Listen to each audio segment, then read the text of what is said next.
Hey guys, how are you feeling? This is Vendetta, and we're going to look at some tournament replays from Vendetta's birthday now. Hey, well, Vendetta's birthday is today, guys. Can't wait. But pretty much, all these will come out on the 7th. So boo, done like the 7th. It's after my birthday. I have to wait another whole year until I get presents. It's my own personal little Christmas. So I'm going to do 2 battles per video. And because there is a lot of videos to shift through, I'm just saying. So we're going to start off with Vendetta and PredatorStalker. So me and Stalker should be a good match. It's on Alpine Ridge, as stage 1 was. And yeah, I'm not sure if there's really too much else to say apart from thank you to Predator for stepping in to play. Now I'm not sure if it will let me. Yes, it will let me stop, pause. Yes. Finally, I've been going through all my replays and it hasn't been letting me use all the tabs at the top. I don't know why it does that, guys. Just bear with. But I'm going to be playing as the Otter, and he'll be playing as the Date. So the Otter, I've got some Matchlock Ashigara up front. I've then got some long Yari, so I've got 5 of those guys in total. 3 up front, 2 up back. They've got a General, 2 Nodachi, and I think that's it. And then I've got my Light Cav, and I think 2 Great Guard Cav. And yeah, that's it. And then over here, on the other side of the map, we've got Predator, and he's going to be using Yari Ashigara up front with some Nodachi. Yeah, 3 of those guys. Some Yari Samurai, Naginata Samurai, and some more Naginata on the side. He's got his General. And I think he's also fielding 2 Yari Cav over here, a Great Guard and Yari Cav over here. I think that's what he's fielding. So we've also got some archery dojos and then a farmhouse. So, let's be honest. The archery dojo is going to be of pretty much no use to me, so I might as well just go off and capture the farmhouse, as it is the most OP building in the game, as you've heard me said many a time. And yeah, this was a pretty decent battle, I may just say. You may have already seen this battle on Churbs' channel, because Churbs, he set up his channel, and then this is one of the first videos he did. So if you've already seen it, you might as well just skip to I don't know, maybe 11 or 12 minutes into this video, because normally my videos are about 11 or 12 minutes kind of per 1v1 battle. So the reason I picked the Otter are extremely OP, but everyone seems to be playing them. So I think next next tournament, should I say, I think we'll probably ban Otter just for the hell of it, because they're incredibly overpowered. Now, the reason I played them in this particular match is because I just thought they were a nice safe choice to go for. I don't really know Predator or like what his skill set is, so he could be an insanely good player, or he could maybe just be starting out in Shogun. So I wanted to go for a nice safe build, which I know and which is pretty overpowered. It's a very hard build to counter, especially if you don't know someone's going to be bringing this build, because it beats all infantry, because of all the spear walls and the melee defense, and it beats all cav because of the amount of spears. So the real only thing you can do is either ninja bomb to break up the spear wall, and then you can just charge in all your melee troops, or you could just opt for a very skirmish heavy army. That's really the only option you have going against this. So the army that Stalker has brung has kind of gone right into my favour, because he's going to have to get creative. That's all I'm saying. He has to get creative. So I pulled out these light cav units. I captured a farmhouse, and I've noticed how I've kept my Great Guard hidden as well. If you don't know how to creep up your cavalry, or I don't know, any hidden unit, if you don't know how to kind of move them through forests, keeping them hidden, you select the unit, you hold down control, click and drag, and they'll walk. So I hope you've learnt something in this battle. So he's going to hide into these forests, which is a good move, because I've rushed straight for the hill. I've got a superior position. I don't really want to be moving off it. And he's going to send his cavalry, I think, to try and get the farmhouse. But I think it's more or less just to put pressure on me. And I'm going to send my light cav right the way off to the archery dojo. And this is why. So here's Yari cav. They have dismounted. Guys, if there is ever a cavalry unit and it's dismounted, aim for the goddamn horses. Just seriously, I mean, he's going to charge off, which is kind of a bad move, but he pulls back in. So I don't want him going back to his horses, so what I do is I bait him a little bit, make him feel although he's getting some, and then I pull straight back out and leave the next morning. I'm going to hook right around this building and slap his horses on the bottoms. And he's going to charge his Yari Cav all the way around, following me, which is a bad move, because Light Cav is the fastest Cav in the game, I think. Don't quote me on that. And he just charged his Yari Cav back. And then at this point, when I was playing, I was just like, I was screaming at the computer, just get fucking horses, run, run, run, run, no, no, no, yes. finally, and we eventually scattered the horses, and that is pretty much my reaction. I was shouting at the PC like, "Come on, you fucking horses, fucking run!" Because I was getting really panicky because as Yari Cav is closing in, look, they got 14 kills just from that tiny engagement, and these guys, they got 12 kills, so no, they got 15 and 12. So no, I lost a lot of men there just in that tiny engagement, but as Chubb said in his commentary, that was a well worth trade-off because this now effectively becomes a kind of Yari Samurai, but the stats aren't quite as great, and they're off the horses, so that's really good. That's gonna relieve any pressure off these Great Guard units, and what I'm going to do is I'm going to scoot up my force just a tad to try and take some shots at this Yari Cav. Again, I want to bait with this light cav. See, light cav you never really want. You should always bring light cav for specific purposes. You should never bring it primarily for combat unless you are, I don't know, maybe a 0-star or a 2-star. If you haven't got any Yari cav, you don't want to be bringing light cav. Well, sorry, you do want to be bringing light cav if you haven't got any other choice, but really you don't want them as a combatant unit. And I'm going to get a nice little shot off here. I'm going to rip into those. 30 Yari Cav down. I think Stalker's micro went out the window a tiny bit there. But as I was saying, you want light cav for specific reasons. You want it to bait. You want it to run off and, scatter horses like that. You want it to capture buildings. You also want it to sort of act as a meat shield as well. So to negate any enemy charges. I know maybe if the Yari Cav has got 40 charge bonus. Charging your light cav first, and then I don't know, hit with some monk units, some monk cav for that sustained combat. That would be a perfect scenario, for example, if you're fighting with cav and using light cav. So light cav is a good unit. It's a very versatile unit. It's quick, it's nimble, and but it's not strong in combat. So you really need to kind of decide how you're going to play with it. And to give myself some credit, I did do pretty darn well with this light cav unit. Because you don't just want to throw it away. So I've already done several very, very good things. So I've captured the farmhouse, and I've captured the not captured, but I've scattered his horses. So this light cav, to be honest, I probably could throw it in because it's more than done its part in this battle. Now he does release his Great Guard and his Yari Cav. He's going to try and get up on my flank, maybe get round, and I spring the trap. So holy crap, Vendetta was hiding a Great Guard all this time, and he didn't charge, so I kind of annihilated this one unit, and then he's pulling in his Great Guard, to which I'll then pull in my second Great Guard. Note how I kept that one quiet and hidden, so now he's got 2 targets, so I bring this one out, bring that one out, because this now, he's split. You just see how he's really confused, he doesn't quite know where to go, which one to go for, so I charge in this one, and then I charge that one in from the rear. I then take my light cav around the back, and I'll, just basically flank him, because any sort of movement like that will still worry, enemy troops. So now they're getting even flanked and sustained combat, and just the extra troops isn't really going to help him, and I'll be able to mop that up quite easily. Now, Predator, he releases his rally a little bit early, in my opinion. I don't know why I bring my general up here. Maybe the match glitched out or something. But my matchlocks will be able to dig into him. I thought I actually bring matchlock samurai, but who knows. And I'm going to be able to take my Great Guard and put them there, and then the light cav will just help them out a little bit against that Yari. So I take my first volley, and then I charge them back. I put my guys into their spear wall, and this is something that Chubbs missed in his commentary. I do actually get charged. I have an awful micro error. So his Yari cav charge into my Great Guard, and he does manage to just kick the crap out of them basically. And I pull my Great Guard out, and then I charge them back in for the kill. And then my light cav, I think, are just doing nothing, but I think I do bring them right round and slap them in the back of Stalker's men. Now this is when you do your rally. So when you're actually locked into combat, this is when you do your rally. This is when you do your inspiring, and this is when I've done it. So my Yari Ashigoro are just going to sit here solid. They're not going to move at all. And he is going to do a very good idea. He's going to charge from the flank, which is really what he should have done. If you're ever playing against the Yari kind of spear wall, there's another way you could play it with this sort of an army. It's not impossible to beat, but it's just going to be very, very difficult, and it will ensue in a grind out match. But what can be a good idea is to just split your army up into several sections.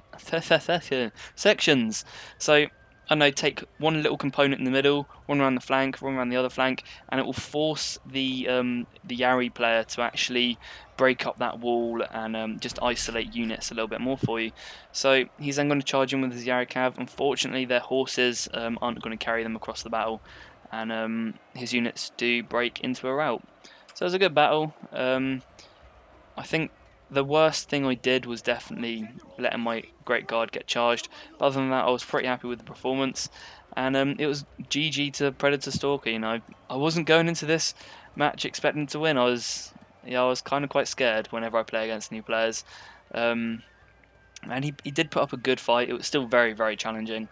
And yeah, I do hope you enjoyed it. So I think my cavalry is just going to mop up a little bit now. I'll get a Great Guard to charge into the rear. I'm not sure what I did here. I obviously forgot to take them out of their spear wall, but there you go. So his general probably will die any second now. Wow. The next battle as well is really good, just want to say. But that's going to be Sparky and Greatlordd, as I believe. So enjoy the battle, and let's go to the results screen. So here we are, and I did bring about 220 more men than him. This is going to be represented in the Yari Ashigaru, but I did sustain half his losses, which is always nice. And Long Yari, of course, getting in the kills there. They're really the meat grinding units, so the units which I would have thought would get the most kills. And one of them did even rank up. You have to remember in Classics battles, when your guys do rank up, their stats go up as well. So it's a bit like the single player, not so much like the multiplayer. So Great Guard also raking 190 kills. Didn't even know that. But yeah, it was a good performance by all my guys. And Stalker, his unit's getting a good 80 kills there. But yeah, it was definitely his Yari cav down here. Only managed to get my light cav. How did my light cav do actually?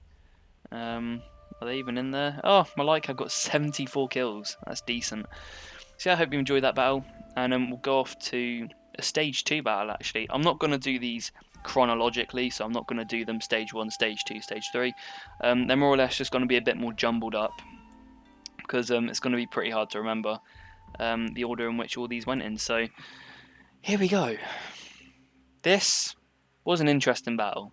That's what I'm going to say. It was an interesting battle. So we've got Sparky Boom Man, and we've also got Greatlordd.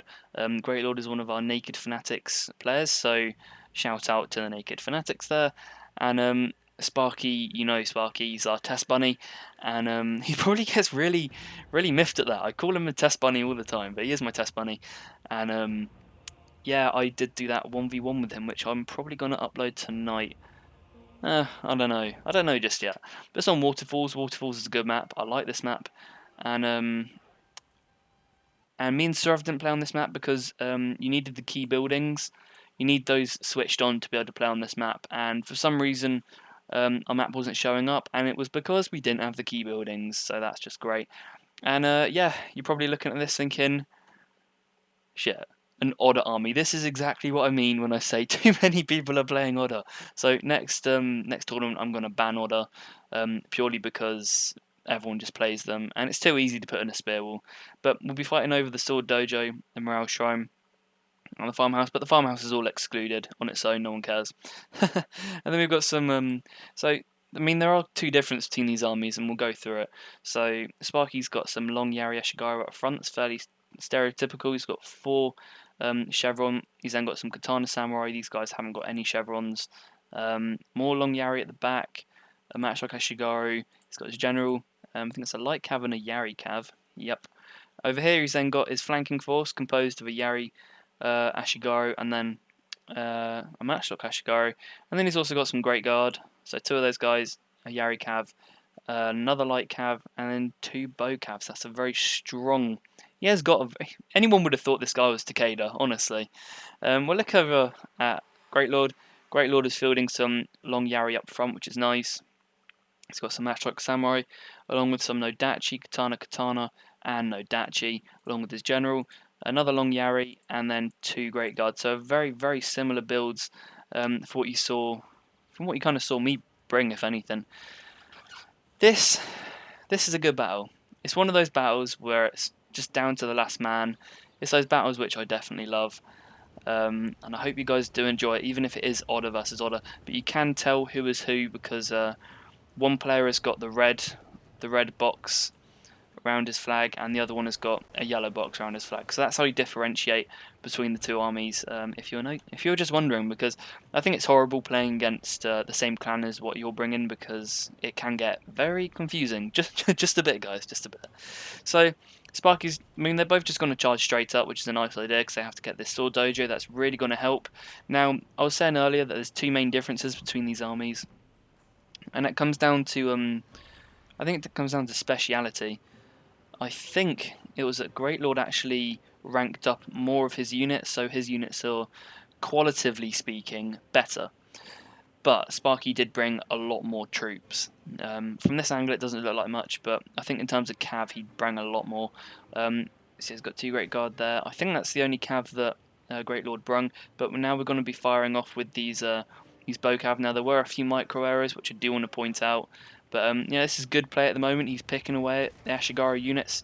I'd say this is a good target actually to go for, going for the Matchlock Samurai, because that's just going to impair Greatlord's ability to skirmish. But this is the thing, you need to be micro, and you can't just sit here with your bow cav, you have to actually kite. Now it actually does take a lot of micro skill. I mean, one of the latest battles I played with bow cav, I did so badly.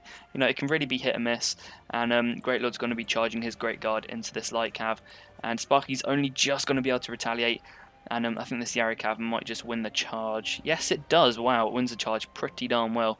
But as I was saying, you know, you need to be kiting all day long with these guys because they are a kiting unit, hence they're on horseback. And he also needs to get these guys into a very lovely long formation because these guys are just getting ripped to shreds at the moment. By these, because Greatlord's done a very good job. He's positioned his men, and of course in classics battles you can also get a kneel and fire, which is nice.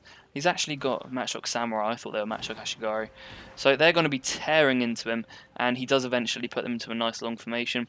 Now this unit, oh my god, just watch this. This is perfection.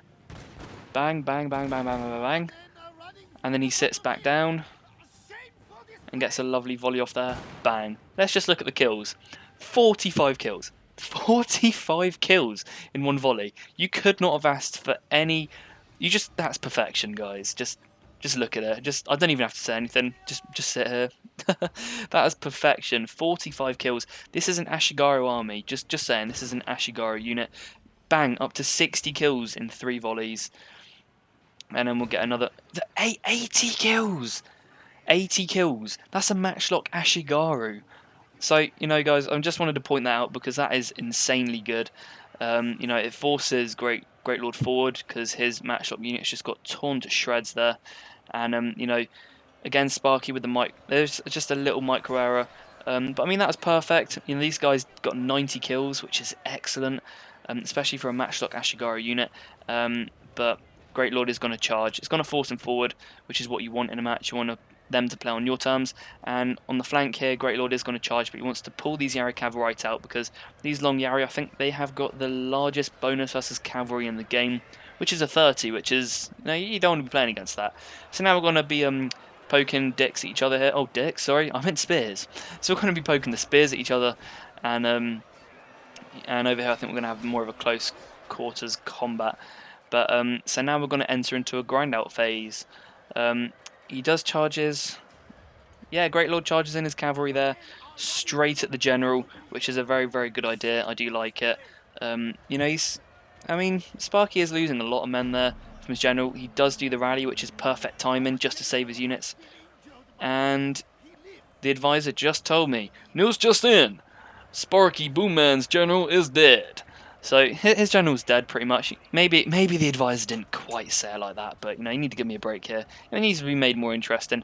And he has got some light cav sitting here, which would be lovely to charge into the back of his general. Also, these long Yari would be great to hammer into the back. But you know, Sparky's men are going to be ensuing in a rout, which isn't great for Sparky, and his cavalry is just raining down the pain into these Nodachis, wherever they may be. Yeah, there's a few Nodachis there. So really what's happened is that Greatlordd has won this flank, Sparky's won this flank, so now we're going to have a final battle in the centre. And you know, these long Yari really have got to be used to great effect, which Greatlordd is going to do. He needs to pull them straight into a line here and start marching forward, put some pressure on Sparky and kind of trap him a little bit, because he can't really charge like this. You should never really want to be doing this. But at the same time, I suppose he is against cavalry, so it is a nice idea. You know, and Greatlord's going to be charging in all of his units straight in. You know, at this point, it's probably pretty clear who's going to win, and then the light cav by Sparky is going to be charging in there, and this unit in the centre is just going to be getting minced and crushed from all sides. But they have got some support coming in from Greatlordd, and Sparky's units are going to begin to form up into their spear wall, which is nice, just to stem the tide of all of these sword units. It's going to be a perfect counter. And Sparky's bow cav over here are going to be charging in. I think they're going to be firing, and it's a perfect move here by Sparky. What he's done, he's taken all of his cavalry out, and he's going to do one final charge. This is a lot of units left by Greatlordd, but look at the morale. It's just gone straight down to red. It's plummeted, and he's going to micro his cav perfectly, and he's just going to hit right into the back, and just oh my god, what have I just seen, guys? This is an insane match. So Greatlord's, all of his units have just broken. This is really weird, and Sparky's men have gone in and pretty much rinsed him out. But I don't think the battle is quite over just yet. These Nodachis have still got their Banzai on, so of course they're going to have improved melee stats, charge stats, and morale is going to be unbreakable. So at this point you want to charge away from Nodachis while they've got Banzai on. It's always a nice idea, but they are feeling a little bit fatigued, which is this little yellow foot thing here. So again, it's taken a bit of a turn. I'm not sure what Sparky's Long Yarry were doing here. They should have been turned on their side. And this is it. This is this is why I do commentaries. This is why. So people do listen. And the versatility of the bow cav. Of course, I try and hammer it into every single time we get bow cav. They're a versatile unit. You shouldn't just keep them on their their kind of shooting and ranged kind of format. You should always take them into melee once in a while, give those bad boys some action, and this is why. See, they're such a versatile unit. He charges straight in and he routs this Nodachi. So pretty much, guys, what we've just seen is a bow cav win an Otter match, which is slightly bizarre. But I hope you've enjoyed, and we'll go to results screen. And here we are. So as you can see, Sparky did bring about another 300 more men. Again, we're reinforcing that quality and quantity. That's really where the battle was kind of lying there. But they both killed pretty much the same amount of people. So yeah, it's a very, very even match, but I think Sparky pretty much just had more men to throw in the fight. If his general didn't die, he would have won it much, much more easily. But the Long Yarry, of course, getting a lot of kills. The bow cav, 155 kills off a 60-man unit. Oh, I love bow cav. Bow cav is so awesome. But yeah, just going down, his general didn't get too many kills. That Otter Matchlock unit did pretty poorly. But if you look at its brother right at the top here, 92 kills of a Matchlock Ashigaru, literally, and you saw what that Matchlock Ashigaru did. He just took 4 shots and bang, 80 kills right out the bag, and then he got I think another 12 kills because that Long Yarry charged into him. We then also got Greatlordd, so his units raked in the kills, half of them getting well over 100 here, and Matchlock Samurai did very well. Great Guard did excellent, charging in the back there. So I mean, there were a few micro errors with both players, but overall it was a very, very good match, and I thoroughly enjoyed it. So I hope you've enjoyed. This is the first 2 tournament replays, and yeah, I will be bringing some more out, so bye for now.